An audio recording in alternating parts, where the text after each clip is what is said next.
Good day everyone, my name is LEDESMA and I'm from 12 Newton. So, I'll explain how Kepler's third law of planetary motion is related to Newton's law of gravitation and centripetal acceleration, especially for circular orbits. So first, Kepler's third law says that square of the orbital period of a planet, that's the time it takes to go around the sun once, is directly proportional to the cube of its distance from the sun. In short, the farther the planet is, the longer it takes to orbit. Now, Newton came in and explained why this happens. According to his law of universal gravitation, every planet is pulled towards the sun by the gravitational force, which depends on their masses and the distance between them. When a planet moves around the sun in a circle, it is actually being kept in that circular path by that same gravitational force. This force acts as the centripetal force, which always pulls the planet towards the center. So, if we equate the gravitational force and the centripetal force, we get this equation.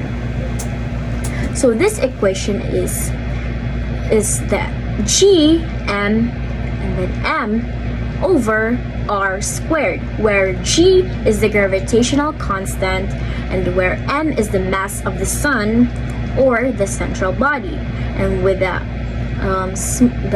small m is the mass of the planet over r squared, which is r is the distance between them.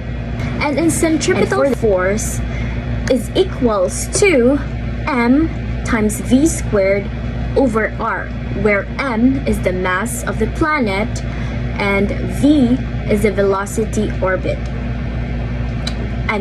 the orbital velocity, squared over r, which is the distance between them.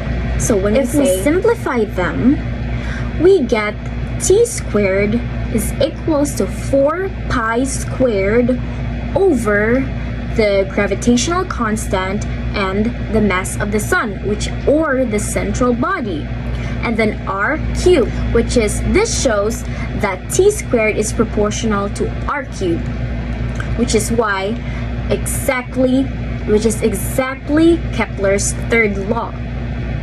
So in summary, Kepler discovered the pattern of how planets move, and Newton explained the reason behind it.